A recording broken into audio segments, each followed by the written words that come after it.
Hi, my name is Scott Hamilton. I'm a global product manager for TE Connectivity, and I'd like to introduce you to TE's LUMAWISE LEDiL Series LED holders. TE Connectivity's LUMAWISE family of LED holders is broad, enabling a solderless connection of a chip-on-board LED and a luminaire. TE's offering includes three sizes of LED holders: Z35, Z45, and Z50. We have a dim to warm offering, and my focus right now is on our LEDiL series, designed in close collaboration with LEDiL for direct attachment of their Elise reflectors in down and track light applications.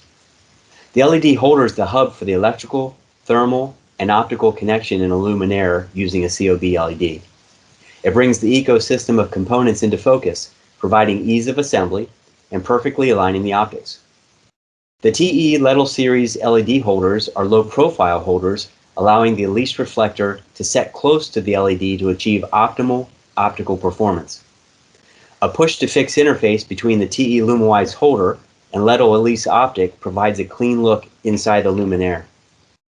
Elise Optics are available in three different sizes. They are 50, 70, and 110 millimeters, and they correspond to TE's Z35L, Z45L, and Z50L holders. Each optic is offered in 4 different beam angles. Sample kits featuring TE's LUMAWISE holders and LEDiL's Elise optics are available from your local representative at TE, at LEDiL, and select authorized distributors. For more information, visit te.com or contact your local TE representative.